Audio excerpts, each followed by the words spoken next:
What is up, Waffle Gang? I do hope you are well. My name is Mark, and today we're checking out some r/am I the butthole? And if you'd like to skip that initial waffle, timestamps are in the description and along a timeline below. But I just want to say a huge thank you for spending 20 minutes of your precious time with the channel, getting involved, liking the video, and spending as much time as you can on the video as well. It massively helps out, and I can never express what you do and what a difference you make. So thank you so much, and let's crack on with today's stories. Much love, guys.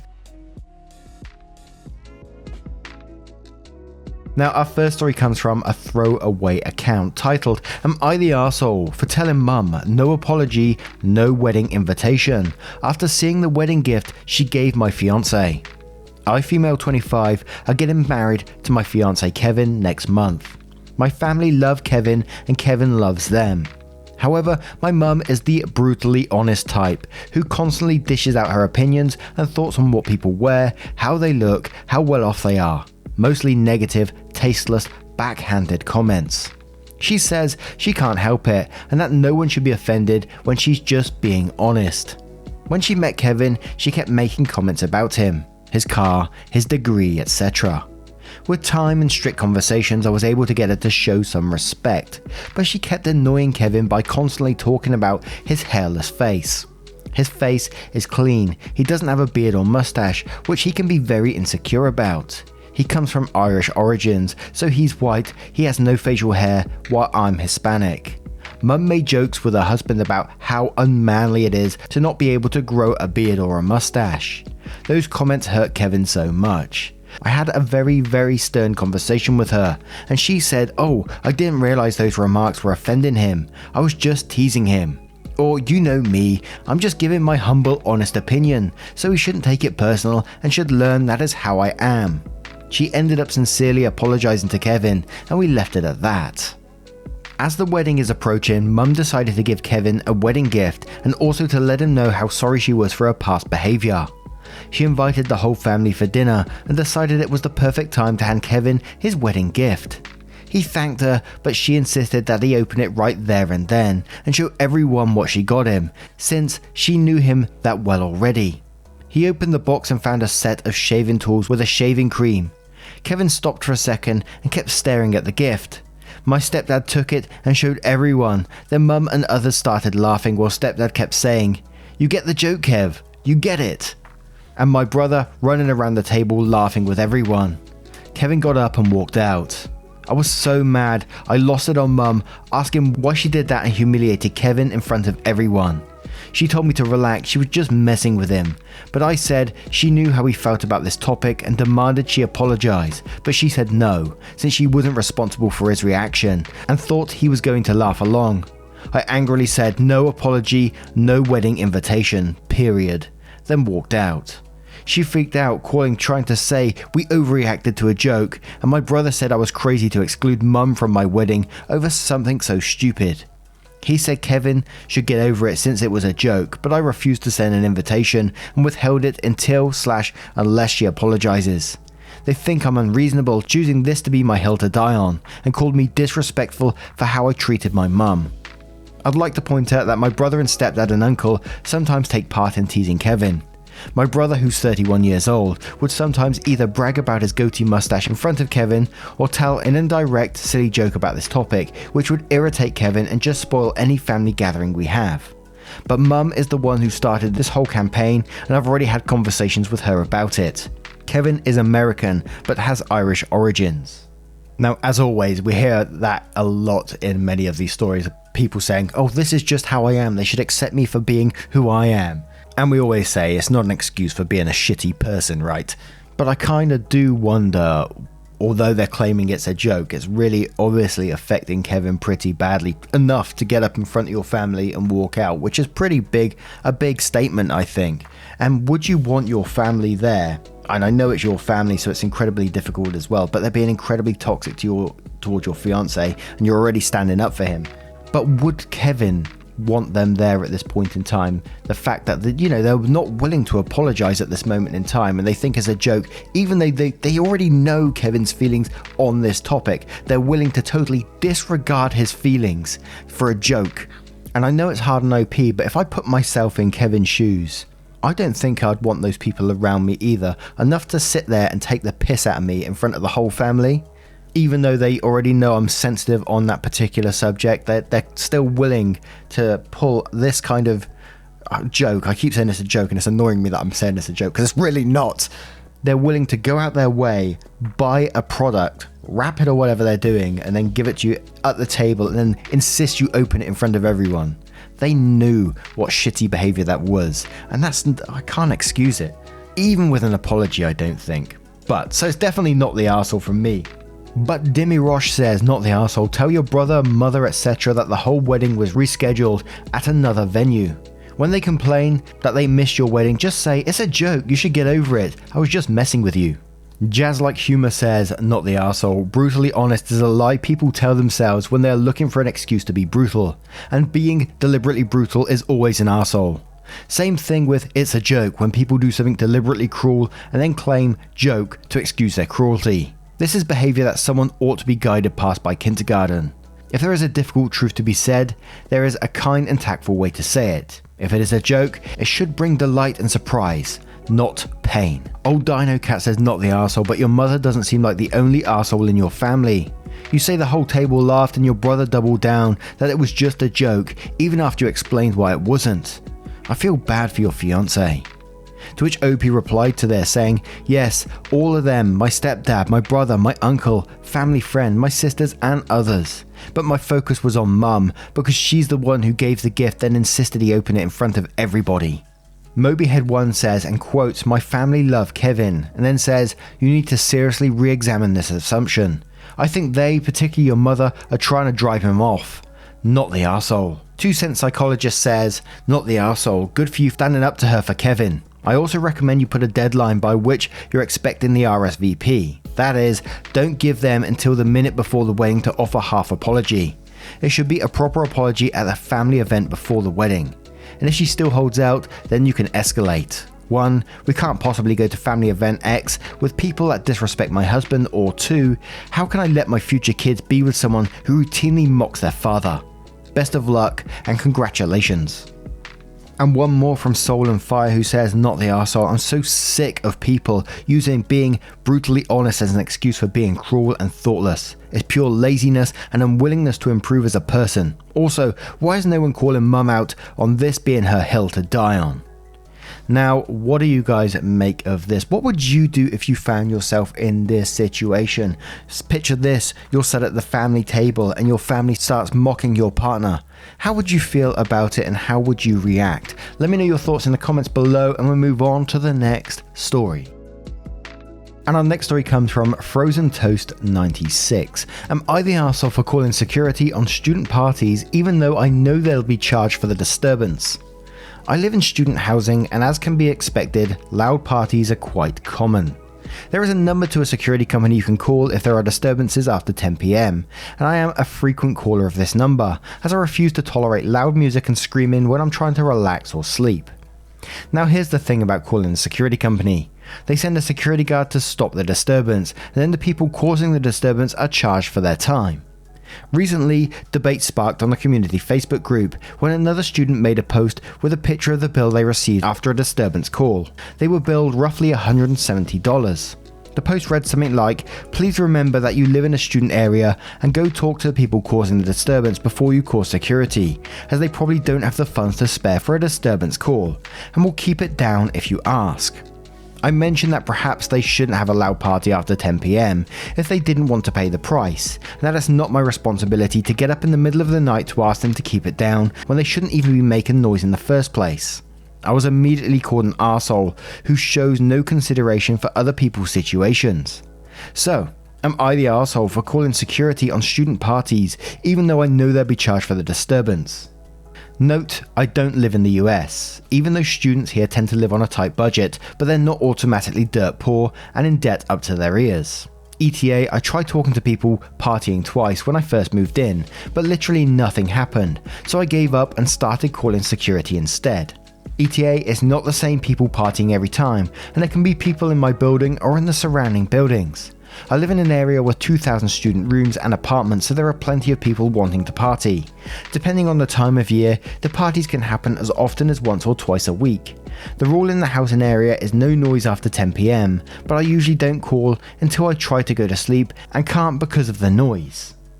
Now, I'm not sure if this is a UK based one or not, but I know students in the UK love a party, and whenever I hear about like students going to university and stuff like that, they're always talking about like it's going to be a real party atmosphere within the dorms and all this kind of thing. Socializing, drinking, and all this. Which I do get it, but at the same time, I'm going to say not the arsehole, because, you know, the rules are there for a purpose. They're breaking the rules. You know, people want sleep. Not everyone goes to university and has this party atmosphere and wants this party atmosphere. So I think you do have to respect people that are around you, and it's just common courtesy. And that's just me. And I know I might get hate for this one. I can feel it already.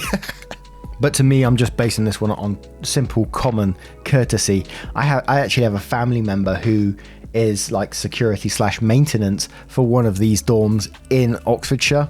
And some of the stories I get from this guy are absolutely wild. I mean, a couple of weeks ago when I was speaking to him, he told me he had to go in there because one of the students kicked the door off its hinges. And it wasn't even kicked. He sort of shoulder barged it because they were junk, and he was trying to see if he could barge the door open. And he knocked the door off its hinges, pushed the door into the other wall, and left a big door-shaped crack straight in the other plasterboard wall. And this same group of students emptied a fire extinguisher into their room as well. So it was like which I think is dangerous, isn't it? I'm not sure, but yeah, it just sounds wild. And I know not all students are like that, but that was just one example he gave me. And I was like, what the hell do you have to deal with there? These are people that are like adults. So I'm going to say not the arsehole for me on this one. But Control Judger says not the arsehole, you have every right to get security involved. Imagine trying to talk to partying, probably already drunk students after 10 PM. They'll probably even tell you to F off. They don't want a $170 bill, how about simply stop making noise? And the argument that you live in that area expect, what if you simply can't find another residence? Alright, in no way you the arsehole here, let them learn the hard way. Beatrice Kiddo 42 says, why do I get the idea OP is watching the clock, waiting until it's 10 to call? Everyone sucks here. Yes, there's rules for noise for a reason, however common courtesy would be to talk to them first. If no one had a problem with the noise, they shouldn't need to cut it off completely exactly 10 PM. Oregon Dude says you're the arsehole and quotes, I live in student housing and as expected loud parties are quite common. And then quotes again saying, I refuse to tolerate loud music and screaming when I'm trying to relax or sleep. And then says these statements make me view you as the arsehole. You knew partying was going to occur, and you have decided to handle them as obnoxiously as possible. Winter Mouse says not the arsehole, funny how they accused you of showing no consideration for others when they're the inconsiderate ones, keeping fellow students and other residents awake with their loud disturbances.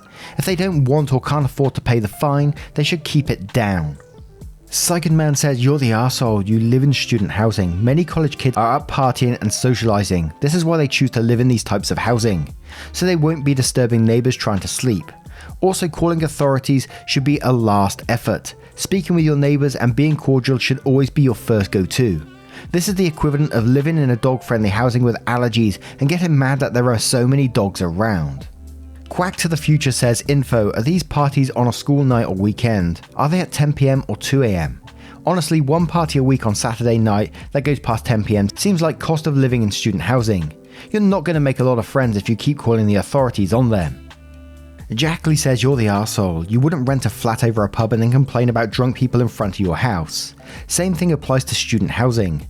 People there want to have the time of their lives, and student housing is basically the ideal location to connect with and make memories with fellow students, even if that makes a shit ton of noise.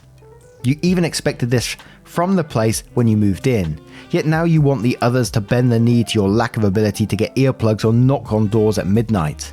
Sure, you have rented a room that states yours should shut up after 10 PM, but we can see from your post that you knew this wasn't realistic, and this sub isn't titled Am I the Right to Do So? Because you clearly are, but am I the arsehole? Which you also clearly are. Maybe a walrus says not the arsehole. If they don't want to pay the bill, then they shouldn't make noise. The rule is there for a reason, and if they don't respect the rule, why should you respect them? Plus, it is not your place to enforce the rules. You don't know who's on the other side of the door. If this is a bunch of nice nerds that apologize and comply, awesome. If it's a group of drunk and aggressive bros, then it can get heated pretty quickly.